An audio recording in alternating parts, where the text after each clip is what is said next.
नमस्कार, स्वागत है आपका एमएस टीवी में। मैं हूं अपूर्वा झा और आप देख रहे हैं रूबरू। जैसा कि आप सब जानते हैं, हमारे इस प्रोग्राम में हम अलग अलग गेस्ट को बुलाते हैं और उनसे बातचीत करते हैं, उनसे रूबरू होते हैं। तो आज की जो हमारी गेस्ट हैं वो हैं कौशल कपूर जी। कौशल कपूर जी उन परिवारों में से एक थी जिन्होंने पार्टीशन के दौरान वहां से, उस पार से, पाकिस्तान से इंडिया आने का कष्ट झेला था। उनका परिवार उन तमाम परिवारों में से एक था जो पार्टीशन के दौरान भारत आए थे। जी हाँ, बहुत कहानियां होती हैं, बहुत सारी यातनाएं झेली हैं उन परिवारों ने। तो आज हम बात करेंगे कौशल कपूर से और जानेंगे उनकी कहानी। बहुत बहुत स्वागत है मैम आपका हमारे शो में। आभार एवं धन्यवाद। जी मैम, आप कहाँ से ताल्लुक रखती हैं? ताल्लुक में मेरा जन्म तो गीता कॉलोनी दिल्ली में हुआ जी। और वैसे मेरे पिताजी जो है ना, उन्होंने पार्टीशन की त्रासदी झेली थी जी। और उन सब हालातों से रूबरू भी हुए हैं। इससे पहले कि मैं बहुत कुछ है कहने को, जिसके ऊपर फिर मैं एक बुक की फॉर्म में लिख रही हूँ। लेकिन बस ये है कि मेरे इतना जरूर कह सकती हूँ कि मेरे पिताजी की जो जीवनी है, पिताजी माताजी का जो आपस का भी जीवन है, पारस्पर जो जीवन है, वो भी आदर्श है और अनुकरणीय है जी। इसलिए मुझे तो ऐसे लगता है कि वो उस टाइम के लीजेंड थे। बिल्कुल बिल्कुल, एक एक परिवार उस टाइम का लेजेंड था। हाँ। और हम आज भी उन चीजों को फील कर पाते हैं जब बात उठती है पार्टीशन की। तो मुझे नहीं लगता है कोई ऐसा भारतीय होगा जिसके रोंगटे नहीं खड़े होते होंगे। और जो हम कहानियां सुनते हैं तो मुझे नहीं लगता है कि कोई भी ऐसा भारतीय है जिसको जिसकी आंखें भर नहीं आती होंगी। एकदम सत्य बात है। आपकी शिक्षा दीक्षा कहाँ से हुई? मैं पढ़ी तो गवर्नमेंट स्कूल से पढ़ी हूँ जी। और साधारण से गवर्नमेंट स्कूल में पढ़ी हूँ। जी। टेंटों वाला स्कूल था। तो अब मेरी यात्रा तो यहीं से शुरू हुई, क्योंकि वो हम बहुत संपन्न नहीं थे, जो सब कुछ छोड़ कर आए थे। तो अपने पास कुछ नहीं था। बिल्कुल। तो ऐसे नरमी गर्मी वाले हालातों में शिक्षा दीक्षा हुई है, लेकिन हम मनोबल ऊंचा रखते थे और हमारे माताजी पिताजी ने हमें इसी तरह से पाला कि हमें आगे बढ़कर काम करना है, आगे से आगे बढ़ना है। एजुकेशन में भी हर फील्ड में हमने आगे ही अपना स्थान, भगवान की कृपा और घर के संस्कारों से हम आगे बढ़े। उनका विशेष योगदान है मैं कहूँ तो, क्योंकि हम अपने आप नहीं बन जाते कुछ भी। बिल्कुल बिल्कुल। तो उसमें योगदान तो घर वालों का ही तो है। पढ़ने लिखने का शौक कह सकते हैं कि आपको विरासत में मिला? बिल्कुल विरासत में मिला। हमारे पिताजी उस टाइम के लर्नेड आदमी थे। जी। मतलब उस टाइम की पोस्ट ग्रेजुएट डिग्री होना बहुत बड़ी बात है। बिल्कुल आजकल के ऑनर्स के बराबर है। अरेबिक या पर्शियन दोनों में उनकी फ्लुएंसी थी। अरेबिक, पर्शियन और उर्दू ये तो थी ही। यस, उनकी डिग्रियों के नाम भी आप सुनेंगे तो अदीब फाजल और मुंशी फाजल। अरे वाह। ग्रेजुएट लेवल अदीब फाजल और Munshi Fazal post graduate level हुआ करता था। जी। तो इंग्लिश भी पढ़े, वो अंग्रेजी टीचर से पढ़े। इंग्लिश मतलब उस टाइम ब्रिटिश राज्य था जी। तो ब्रिटिश टीचर से भी वो पढ़े। अरे वाह। तो इस तरह से मतलब शिक्षा के फील्ड में जो है वो कह सकते हैं आपको विरासत में मिली है। हाँ, विरासत में मिली। पुस्तकें पढ़ने का शौक और हर चीज, क्या बात करूं अपने घर, मतलब मेरे जो पेरेंट्स के बारे में तो मुझे बहुत गर्व है और मैं समझती हूँ कि मैं उसको जानना चाहिए, अनुकरणीय है। बिल्कुल। और मैंने अभी कहा ही कि हमें भी गर्व है। मैं खुद इतिहास की छात्रा रही हूँ, तो मैंने पढ़ी है इतिहास। तो मुझे हर उस परिवार पर और हर उस इंसान पे गर्व है जो इन स्थितियों में, इन परिस्थितियों में भी आगे उभर कर आया है। बहुत सुनकर अच्छा लगा पूर्वा जी, आप का सुनकर भी मुझे खुशी हो रही है कि आपने भी इतना अध्ययन किया है। जी बिल्कुल। तो आपकी प्रोफेशनल जीवन की शुरुआत कैसे हुई? हाँ जी, मैं असल में क्या है कि ये तो मेरे में शुरू से था कि मुझे कुछ ना कुछ करना है। और जी। धन की कमी में, क्योंकि हम बड़े हुए थे, तो धन की कमी हमारे पास नहीं होनी चाहिए। जी।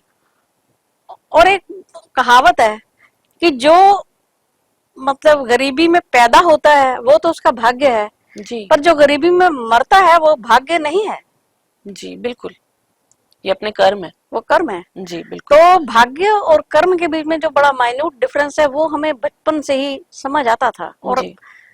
अपने मतलब शिक्षा दीक्षा में ही हमें घर से ही पता चल गया था। और समझिए कि मैंने शुरू से इन चीजों पर बहुत ज्यादा ध्यान दिया था कि मुझे सेल्फ डिपेंडेंट बनना है जी। और फाइनेंशियली अपने आप को स्ट्रांग भी बनाना है, जी। क्योंकि मैं इस बात के महत्व को समझती थी कि बिना पैसे के कुछ भी नहीं होता है। बिल्कुल नहीं होता है। हाँ लोग बेशक कहते हैं कि खुशी नहीं दे सकता पैसा, हाँ, लेकिन आपको अच्छा खाना दे सकता है पैसा, अच्छा घर, अच्छा बिस्तर तो दे सकता है पैसा। क्यों नहीं, क्यों नहीं, बिल्कुल। क्यों नहीं। और मैं यही सब करते करते ना, मैं जो है इसमें आगे बढ़ी।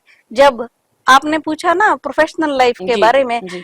तो मैं कहूँ तो प्रोफेशनल लाइफ तो यहीं से शुरू हो गई जब मेरे को स्कॉलरशिप मिलना शुरू हो गया, नेशनल स्कॉलरशिप।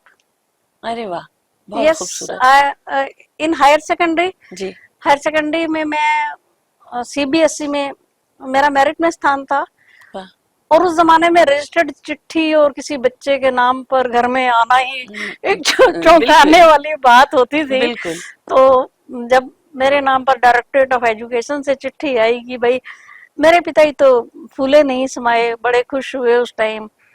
और मतलब उस टाइम का मेरा स्कॉलरशिप इतना था कि जो लोअर लेवल के क्लर्क वगैरह होते थे ना, उनकी सैलरी के बराबर था। अरे वाह। तो all 3 years I was getting scholarship of in my graduation time. जी। जी। और आगे भी मैं फिर यूजीसी शिक्षा के लिए भी मैं यूजीसी स्कॉलरशिप के लिए एलिजिबल थी, यूनिवर्सिटी ग्रांट्स कमीशन के जी। लिए, क्योंकि मैं जी। यूनिवर्सिटी टॉपर भी रही आगे। अरे तो बहुत खूबसूरत। तो पैसा मिलना तो वहीं से शुरू हो गया था।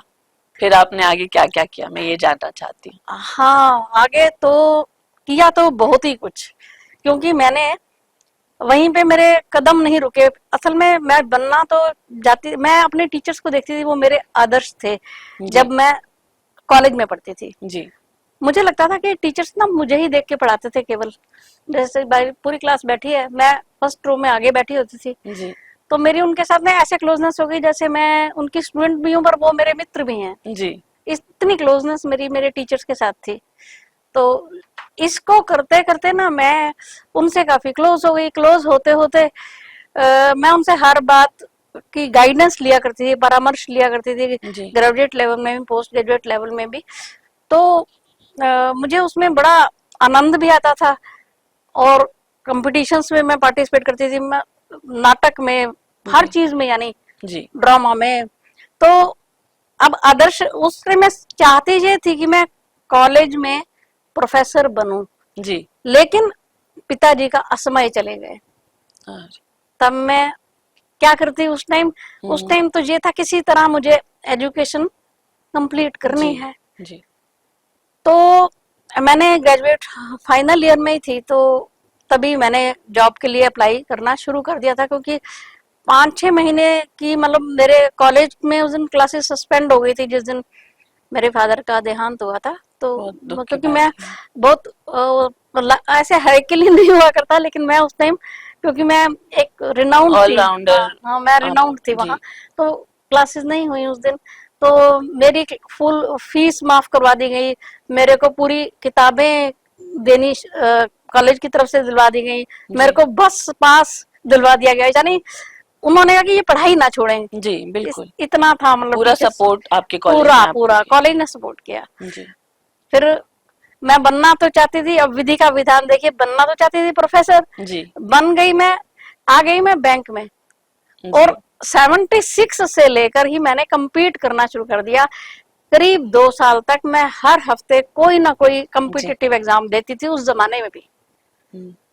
It was 74 near by, 75, may be 75, 76 75 ऐसे करके, मुझे जी एग्जैक्ट ईयर अभी इस टाइम याद नहीं आ रहा है। जी, 78 में तो मैं, आसपास में मान लो। हाँ आसपास में मान जी लीजिए, 78 में तो मैं बैंक में आ गई थी। इससे पहले भी मैं 2 साल कहीं ना कहीं मैं जॉब करती रही, सारे गवर्नमेंट सर्विस थे, जी, सभी में मैं पास होती गई, लेकिन मेरा एम्बिशन ये था कि और बेटर चाहिए और बेटर चाहिए। उस जमाने में भी कंपटीशन की बिल्कुल। भावना मैं थी मेरे में। मैं इमेजिन कर सकती हूँ, क्योंकि आज के जमाने में भी आप देखिए बहुत सारे ऐसे पेरेंट्स हैं जिनको शादी कराने की जल्दी होती है। क्यों? क्योंकि आप एक लड़की हो, और आप उस जमाने में जब इतना कर रहे थे तो मैं मान सकती हूँ you were one of the kind.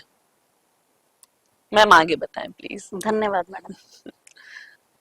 तो मैं मतलब अलग अलग इंस्टीट्यूशन में मैंने लगभग, ये रिजर्व बैंक मेरी 6ठी नौकरी है। अरे इससे पहले मैंने 5 गवर्नमेंट सर्विसेज बदली हैं, जी सभी में किसी में थी, मैं 3 महीना 6 महीना 4 महीना ऐसे करके कुल जी मिला के 2 साल का टेन्योर रहा मेरा डिफरेंट जॉब्स में। जी और फिर मैं फाइनली मैं रिजर्व बैंक में आकर वहीं रह गई। वाह। और बस फिर गृहस्थ जीवन भी शुरू हो गया, सारी बातें साथ साथ जी, शुरू हो गई थी। तो प्रोफेशनल करियर आपका काफी पहले से शुरू हो गया था, मैं कह जी सकती जी हूँ। जी जी जी। बिल्कुल। हमने सुना है कि भारतीय संस्कृति में और भारतीय धर्म में आपका अटूट विश्वास है। ये बिल्कुल इसकी क्या वजह है? बिल्कुल, क्योंकि ये भी मुझे ना घर से मिला। जी मुझे ना हमारे पिताजी ऐसे थे कि म, कभी सुना है आपने कि गीता के श्लोक याद ना करने पर किसी को चांटा पड़ा हो?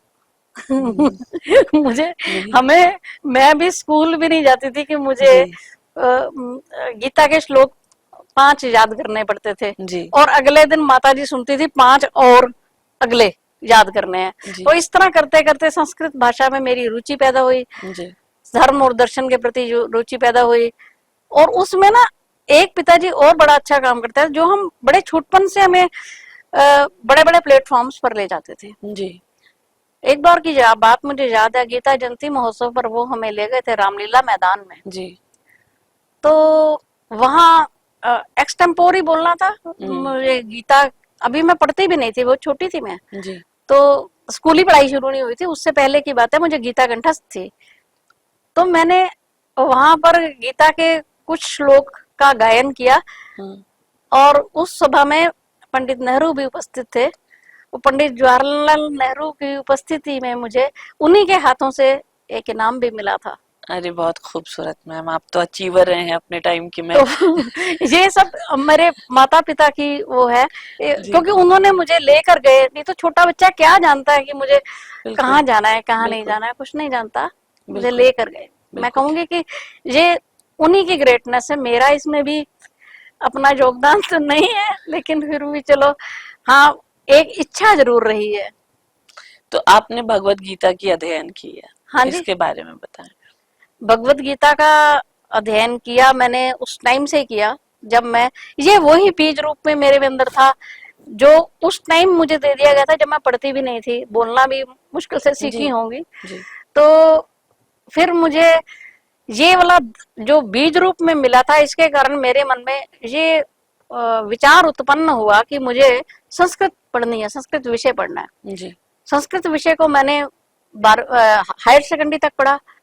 उसके बाद मैंने अपने मन में ये ठान लिया कि मुझे, हालांकि मैं मेरिटोरियस थी, मैं तो इकोनॉमिक्स ऑनर्स मांगती तो भी मुझे मिलता, और जी किसी भी कॉलेज में मिलता, उतनी वो एलिजिबिलिटी उसने मिल चुकी थी। जी लेकिन बावजूद इसके मैंने कहा, घर में कह दिया था कि मुझे संस्कृत ऑनर्स ही करना है। जी संस्कृत ऑनर्स किया, फिर संस्कृत एमए किया दिल्ली यूनिवर्सिटी से ही। जी और up till my post graduation मेरे टीचर्स मेरे से बहुत ज्यादा अटैचमेंट फील करते थे, मैं भी करती थी, वो भी करते थे। उनका मेरा आशीर्वाद, उनका आशीर्वाद भरा हाथ मेरे सिर पर सदा रहा। और यही करते करते ना मैं जो है और मेरे में इच्छा पैदा होती गई, मुझे और करना है और करना है और करना है। और अपने बेटे की मैरिज के बाद फिर मैंने पीएचडी किया। अरे वाह, आपने, मैं कह सकती हूँ, कभी भी पढ़ाई छोड़ी नहीं ना है। ना ना, फिर उसके बाद मैंने पीएचडी किया, और सैटरडे संडे क्लासेस में रिजर्व बैंक में नौकरी करते हुए जी मैंने योग और आयुर्वेद का कोर्स ज्वाइन किया। अरे वाह। फिर ये 90s की बात है, अर्ली 90s की बात है, मैंने रेकी हीलिंग सीखा। फिर मैं रेकी में ग्रैंड मास्टर बन गई, ग्रैंड मास्टर। My God. तो इसमें ग्रैंड मास्टरशिप कर ली।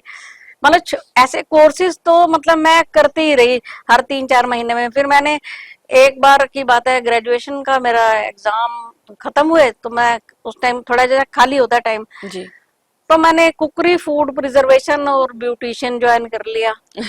और वो मैंने किया, ये 70s की ही बात है, 76-77 की बात है। जी। उस टाइम में मैंने शायद किया था, कुछ कुछ महीने के कोर्सेज थे। आपने सीखना कभी नहीं छोड़ा, मैं ना ये ना ना ना। देख सकती हूँ। और up till now I am still learning, I am still a student, I am a lifelong student up till my It's a very last breath, beautiful thing. my last breath.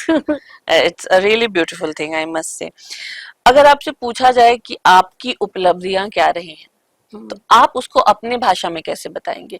देखो, आपकी गुणगान लोग कर लेंगे, मैं करूंगी, बट क्योंकि आप अपने बारे में जानते हैं और आपसे बेहतर मुझे नहीं लगता कोई जानता होगा, तो आप अपनी उपलब्धियों को कैसे बताना चाहेंगे अपने शब्दों में?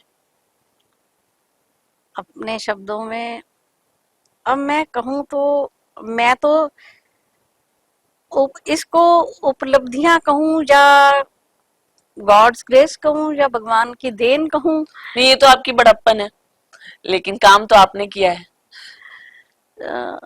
हाँ, अगर इस बात को चंद शब्दों में समेटा जाए तो उपलब्धियां तो जीवन भर होती रही, ये भी कंटिन्यूस प्रोसेस है कि भाई किसी, जब मैं समझ लीजिए स्कूल जाना ही शुरू हुई थी तब से लेकर कुछ ना कुछ तो हर मुकाम पे भगवान की कृपा से मिलता रहा जी। जो मेरे को आगे बढ़ने में सहायक रहा जी। लेकिन अगर चंद बातें अगर मैं कहूँ तो मैं जो सबसे ज्यादा अहम है वो ये कि मैं जो सीबीएसई में टॉपर रही। जी। पहले सबसे पहला मोटिवेशन तो मुझे वहीं से मिल गया जब मैं पंडित नेहरू जी से मुझे इनाम मिला था। बिल्कुल बिल्कुल। फिर उसके बाद जैसे सीबीएसई में मैं टॉपर रही तो नेशनल स्कॉलरशिप का मिलना अपने आप में ही बहुत ज्यादा हमें अंदर से अच्छा फील कराता है, बिल्कुल मोटिवेट करता है और धन की संपन्नता भी देता है जो कि अपने आप में वो भी कोई कम बात नहीं है। बिल्कुल। और उसके अलावा मेरा सभी टीचर्स का इतना सहयोग होना कि मेरे प्रति वो मतलब इतने ज्यादा कि जैसे अपने घर का कोई बच्चा हो। बिल्कुल। और अगर आपके टीचर्स आपके साथ बच्चे जैसा बिहेव कर रहे हैं और आप उनको फादर फिगर समझने लायक आप उनको समझ रहे हो, तो ये भी अपने आप में उपलब्धि ही है। हाँ, और बस भगवान की कृपा रही, यही कहूँगी बस हर चीज में यही है कि भाई भगवान की कृपा के बिना भी फिर भी नहीं होता। भगवान ने मुझे इतना मतलब हौसला दिए रखा, मतलब कुछ ना कुछ देखो हर के जीवन में अड़चने भी आती हैं, कष्ट भी आते हैं, लेकिन मैं उसके से पार निकलती रही जी। और उसके बाद जैसे मैं कॉलेज के बाद मैं प्रोफेशनल लाइफ में आई जी। तो मैं सांस्कृतिक मंचों में पार्टिसिपेट करती रही और लिखती भी रही। मेरे हाउस जर्नल्स में, इन चीजों में, सब चीजों में छपता रहता था कुछ ना कुछ, तो उसमें मेरा कुछ ना कुछ चलता ही रहता था, छपता रहता था। लेकिन होता क्या था कि उसमें भी एक तरह का अपने एक दायरा होता है। हम जब हम गवर्नमेंट सर्विस में होते हैं ना, रिजर्व बैंक में रहते हुए हमारे से ये लिखवाया जाता है, जैसे ओथ होती है, प्लेज होता है कि हम किसी पॉलिटिकल पार्टी के लिए कुछ नहीं बोलेंगे या हम अपनी इंस्टीट्यूशन को प्रयोग करते हुए कुछ नहीं करेंगे। ये सब हमारे से, तो उसके कारण थोड़ी सी बाध्यता रहती है, ओपनली हम कोई भी चीज बहुत सारी चीजें हम नहीं कर सकते, नियमों में बद्ध रहना पड़ता है और मुझे लगता है ये हमारी नैतिक जिम्मेदारी होती है। बिल्कुल। अगर आप किसी के लिए काम कर रहे हैं तो उनकी, और वो ही हमारा आनंद आता है ना, वो हमें धन देता है, उनको भी सुनना पड़ेगा। बिल्कुल, मैं तो यही कहूंगी कि बिल्कुल करना पड़ेगा, करना चाहिए। बिल्कुल बिल्कुल मैम। जी मैम, आपको बहुत सारे पुरस्कार मिले हैं, मतलब आपने बताया ही, आपको पुरस्कार मिलना शुरू ही तब हो गया था जब आपने पढ़ाई तक शुरू नहीं की थी, फॉर्मल एजुकेशन आपने शुरू नहीं किया था। तो आप इसके बारे में बताएं कि वो पहले पुरस्कार से लेकर और आपको जो आखिरी पुरस्कार मिला है, प्लीज उसके बारे में हमें बताएं। आखिरी तो शायद अभी अब हुआ ही तक नहीं। यहाँ हमारे बैठने तक से हाँ पहले तक जो आखिरी है, हाँ। मैं तो ये चाहूंगी कि आखिरी अभी आपका आए नहीं चलता रहे। जी जी जी। प्लीज हमें बताएं। देखिए, वहां से लेकर अगर शुरू करें तो मुझे ऑफिस के जर्नी में भी मुझे बहुत सारे इनाम, बहुत सारे सांस्कृतिक मंचों पर जी इनाम मिले, लेखन में मिले, इसमें मिले, एक्सटेम्पोर स्पीच कंपटीशन में मिले, और एक्सटेम्पोरी, क्योंकि जी मैं इतनी ज्यादा व्यस्त रही हूँ कि जी मुझे ना ज्यादा सोचने का, लिखने का और मतलब बैठने का टाइम नहीं मिलता था सर्विस के दौरान, क्योंकि बिल्कुल बिल्कुल। फटाफट जो भी काम है घर का किया और पहुंच गए ऑफिस। जी तो बस मेरा वही टाइम होता था जिस टाइम में मैं बोलने लगी हूँ, तो 5-7 मिनट के लिए मैं फोकस होकर सोच लेती थी, बस यही मेरी तैयारी। एक्सटेम्पोर तो वैसे भी होता था, तो बिल्कुल। मुझे सबसे अच्छा वो एक्सटेम्पोर ही लगता था, क्योंकि उसमें तैयारी नहीं करनी पड़ती, आपको सूट करता था। सूट करता था, तो एक्सटेम्पोर बिल्कुल रही मैं। बिल्कुल। तो फिर ऑफिस में इस तरह से करते करते बहुत सारे इनाम मिले, विभिन्न मंचों पर मिले, जैसे सांस्कृतिक कार्यक्रमों में, और मैं सांस्कृतिक कार्यक्रमों के लिए मैं संचालक भी रही, जी काफी कार्यक्रमों के लिए मैं संचालक भी रहती थी, चाहे मेरा बीच में कुछ अपना भी हो, लेकिन मैं काफी कार्यक्रमों में रहती ही थी। जी और एक्सटेम्पोर शेरो शायरी करना ये सब मैं कर लिया करती थी। तो वो एक जो जनता को, सारी पब्लिक को बांधे रखना ऑडिटोरियम्स में ही होती थी, जी बिल्कुल। तो वो सब भी रहा ही है।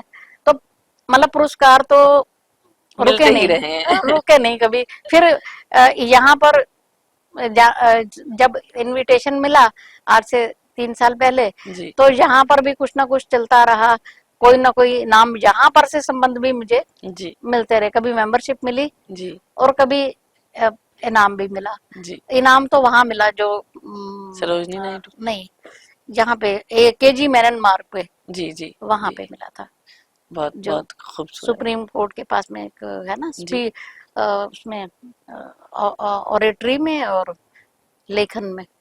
जी। तो अभी आप इन दिनों एक पुस्तक पे भी काम कर रही जी हैं, जी जी।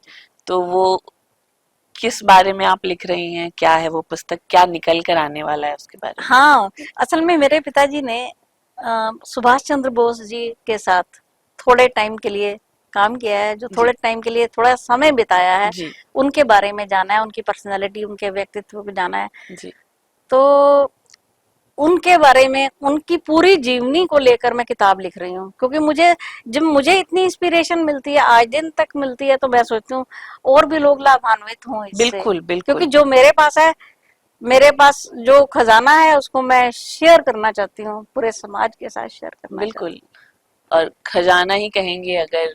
हाँ, these are all treasures. Yes yes. तो थोड़ा एक्सप्लेन करें और। हाँ, इसमें मैंने अपने पिताजी की जीवन यात्रा को मुख्यतः मैं ले रही हूँ, जो इस किताब में। जी तो इस किताब में उनके बचपन, लालन पालन से लेकर up till his last breath मैंने उसको मेंशन किया है, जी और उसमें उनके जीवन को ही हाईलाइट किया है मैंने, क्योंकि उनका जीवन जितना ज्यादा महत्वाकांक्षी, समाज सेवी की तरह और हेल्प करने वाले नेचर का, जी सहायतापूर्ण नेचर का, अदम्य साहस, आगे रहने वाला नेचर, और साथ में वो उनका गायन वगैरह, सांस्कृतिक कार्यक्रमों को करना, हारमोनियम बजाना, बांसुरी बजाना, ये सारे उनके गुण थे। उनको बहुत सारी कलाएं उनको आती थी। तो ये करते करते उनके जीवन जो है ना, बहुत ही अच्छा एक तरह से प्रस्तुतिकरण, मेरा उम्मीद है जी कि बन जाएगा, और मैं उसको समाज के आगे लोकार्पण कर पाऊंगी। जी बिल्कुल। मैं उम्मीद करती हूँ कि आपकी किताब आए और मैं खुद पढ़ना चाहूंगी। जी, थैंक यू। अभी आपके आगे की क्या प्लान्स हैं? आगे आप क्या, क्योंकि you are a young soul I can see. तो अब आपके क्या प्लान्स हैं, प्लीज हमें बताएं। हाँ, वो मैं, असल में मेरी प्लानिंग तो अभी फिलहाल ये चल रही है, जो मैं आपको सच्ची सही मायने में जो मेरे अंतरात्मा में बसती है बात, एक तो मैं जो युवा पीढ़ी है हमारी, उनको ये बताना चाहती हूँ, उनके अपनी संस्कृति के बारे में, अपने धर्म ग्रंथों के बारे में, और श्रीमद् भगवत गीता की मैं अभी भी बच्चों को पढ़ाती हूँ। जी। मैं शाम को मेरे घर कुछ जी। बच्चे आते हैं जी। और वो श्रीमद् भगवत गीता का अध्ययन करते हैं, पर वो उसको मैं आजकल के परिवेश में समझाती हूँ, क्योंकि मैं गीता को, श्रीमद् भगवत गीता को जी। मैं मानती हूँ कि वो जो है एक मैनेजमेंट की बुक है, लाइफ मैनेजमेंट की बुक है। बिल्कुल इट्स अ लाइफ साइंस, बिल्कुल। It's not only a spiritual text. जो आजकल बातें हो रही है आर्ट ऑफ लिविंग की, हाँ, तो गीता इसकी ही तो बात करती है। गीता इसी की बात करती है। और अब बच्चे भी इतना मतलब लर्न करते हैं, बच्चों को मतलब इंटरेस्ट आ रहा है। बिल्कुल नहीं तो हर जो 11वीं के बच्चे हैं, छोटे नहीं होते इतने कि भाई वो बिल्कुल ऐसे ही कहीं भी सीखने चल देंगे, इंतजार करते हैं। अगर मैं कहीं चली जाऊं तो वो मुझे फोन उस करते टाइम हैं। तो और मन चंचल होता है 11वीं हाँ, नहीं 12वीं बच्चे में। बहुत ही बनी, बच्चों के भी अच्छे भाग्य हैं, और बच्चे बच्चे अच्छे घर से बिलोंग करते हैं कि उनको ऐसे संस्कार अपने माता पिता से मिले हैं। बिल्कुल बिल्कुल मैं तो मतलब उसमें माता पिता की महानता ज्यादा होती है, कोई बिल्कुल बच्चे अपने आप नहीं बनते। बिल्कुल। तो अभी आपके तो ये आगे भी मैं अभी मतलब खाली ये श्रीमद, ये तो हुआ एक संस्कार की बात। जी अब मैं बच्चों, मुझे लगता है कि जो बुजुर्गों को ज्यादा ज्ञान पढ़ाने का कोई भी फायदा है नहीं, बिल्कुल, अब तो वो सब सीख चुके हैं। और वैसे भी बुजुर्ग सीखने के मूड में नहीं होते। इसीलिए मैं अपने आप को उनसे भिन्न देखती हूँ, जो मेरी उम्र के लोग हैं उनसे भिन्न देखती हूँ मैं। इसलिए वहां पर मुझे साइलेंट ही रहना पड़ता है, क्योंकि वो सीखने के नहीं, सिखाने के मूड में ज्यादा होते हैं। जी तो अगर कुछ सिखाना है तो जो ग्रहणशीलता है वो मैं बच्चों में ज्यादा पाती हूँ, बिल्कुल बिल्कुल होती है। जो वास्तव में सीखना चाहते हैं। और मेरे जितने भी मेरे साथ कनेक्टेड लोग हैं वो 40-45 तक के हैं मैक्सिमम, जी और सारे मतलब अच्छी अच्छी पोस्टों पर लगे हुए जी हैं लोग। अब एक टाइम की बात है, जब कोरोना चल रहा था, जी मैंने सोचा इस टाइम को कैसे यूटिलाइज किया जाए, कहीं जाना तो है नहीं, जी तो मैंने जूम पर क्लासेस लेनी शुरू कर दी। जी मैंने बहुत सारे ग्रंथ पढ़ाए। जी विज्ञान भैरव तंत्र उनमें से एक है, विज्ञान भैरव तंत्र, श्रीमद् भगवद गीता, योग दर्शन, जी। उपनिषद, ये अरे वाह! मैंने ग्रंथ पढ़ाए और लोगों ने बड़ा उत्साह से पढ़े। ये मेरी उपलब्धि है। मैं बिल्कुल कहूंगी कि मैं मतलब अपने साथ काफी लोगों को जोड़ पाती हूँ। फिर यूट्यूब चैनल के माध्यम से भी मैं अपनी चीजों को कहती हूँ। जी। आप यूट्यूब अपने चैनल का प्लीज नाम बता दें, ताकि जो भी देख रहा है और अगर उसे लगे कि मुझे भी मैम से कनेक्ट करना है, तो आप अपने यूट्यूब चैनल का नाम हमें मेरा दर्शकों को। चैनल तो बस कौशल कपूर के ही नाम से है, ठीक है, KUSHL KAPOOR, सिंपल। बिल्कुल बिल्कुल। मैंने वैसे नाम जानबूझकर नहीं बनाया है। नहीं, अपने नाम से बेहतर और क्या हो सकता है मैम। तो अभी भी मैं उसको, एक तो ये मैं कर ही रही हूँ जी जो मैं कहूँ गीता के ऊपर। दूसरा मेरा एक मतलब बहुत ही मन में, जो मेरे दिल के बहुत करीब है, कि एक बीमार व्यक्ति कुछ नहीं कर सकता, जी अस्वस्थ आदमी कुछ नहीं कर सकता। तो शारीरिक स्वास्थ्य के ऊपर ध्यान देना, चाहे वो पढ़ाई है, चाहे वो धन कमाना है, चाहे वो विद्या ध्यान है, कोई भी फील्ड किससे प्राप्त होगा? शरीर से। शरीर माध्यम स्वस्थ शरीर से। स्वस्थ शरीर थे। शरीर माध्यम खलु धर्म साधनम, शरीर ही धर्म का सबसे पहला साधन है। जी धर्म अर्थ काम मोक्षाणाम आरोग्यम मूलम उत्तमम। धर्म अर्थ काम मोक्ष, इन सब में से आरोग्य, मतलब कि रोग को अपने नजदीक ना आने देना, यह सबसे उत्तम है। जी तो रोग को अपने नजदीक ना आने दिया जाए, इस फील्ड पर भी मैं काम करती हूँ। लोगों को मैं यौगिक विधियां अपने पार्क में भी बताती हूँ, जैसे योग प्राणायाम ध्यान इत्यादि की विधियां, शुद्धिकरण के उपाय, जल नीति इत्यादि जी प्रैक्टिकल करके भी मैंने लोगों को बताया। सीखना, जिनको साइनस की प्रॉब्लम लगातार रहती है और वो कुछ ना कुछ गोलियां खाते रहते हैं, जी तो उनको गोलियों से दूर करने के लिए, जिसको थायराइड परमानेंट गोलियां आजकल तो लोग 40 के बाद खाने लगते हैं, बिल्कुल तो इसके लिए भी मैंने कई लोगों की गोली छुड़वाई है थायराइड वगैरह के लिए, शारीरिक और प्रॉब्लम्स के लिए योग इत्यादि को साथ मैंने लोगों को जोड़ा, जी और अभी भी जोड़ रही हूँ स्टिल भी।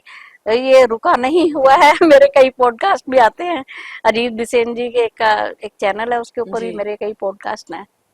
जी बिल्कुल। और ये मुझे ऐसा लगता है कि आप बहुत ही खूबसूरत काम कर रही हैं, और अ, मैं उम्मीद करती हूँ कि जो भी आपके साथ जुड़े हुए लोग हैं उनको फायदा हो, और मैं खुद आपसे समाज जुड़ना और चाहूंगी। संस्कृति जो है ना मेन है, मैं समाज और संस्कृति को भी साथ में लेकर चल रही हूँ। मतलब अपनी संस्कृति से दूर जाएंगे, अपनी जड़ों से दूर जाएंगे। जैसे आजकल ये विचार आमतौर पे लोग करते हैं कि हम पढ़ लिख गए हैं तो हमें घर का काम नहीं करना जी बिल्कुल है। है। और मैं आज दिन तक भी मैं अपना एग्जाम्पल कोट करती हूँ, मैं तो खुद भी अपना काम खुद करती हूँ। बहुत बढ़िया। बस इसलिए शरीर स्वस्थ रहता है। अब देखिए, जिम में जाकर वो वाली एक्सरसाइज करना है, चक्की चलाने वाली एक्सरसाइज करनी है, कुआं खींचने वाली एक्सरसाइज करनी है, घर में तो काम कर कुआ ही लो, खींच लो। घर में ही काम कर लो। बिल्कुल बड़े भी खुश तो आप भी खुश और शरीर भी स्वस्थ। बिल्कुल। इसमें अगर आप देखिए पूरे मनोयोग से अगर आप कोई भी काम करते हैं, आपको जी उसमें आनंद आता है। आप खाना बनाकर देखिए, कोई डिश बनाकर देखिए, पूरे आनंद से कितना मजा आता है जी आपको। बिल्कुल बिल्कुल। बहुत बहुत धन्यवाद मैम, आपसे बहुत अच्छा लगा बात करके। मुझे बहुत कुछ सीखने मिला, और मैं आपके सामने बहुत उम्र में भी छोटी हूँ, और वैसे भी मुझे जब आपकी मैंने बातें सुनी, आपके अचीवमेंट सुने, तो भी मुझे छोटा ही फील हो रहा था। नहीं नहीं, ऐसी कोई बात नहीं। बट हाँ, अब हो सकता है आपकी उम्र तक जाते जाते शायद मैं आपके आसपास कहीं आ पाऊँ। बहुत बहुत धन्यवाद मैम आपसे जुड़ने के लिए।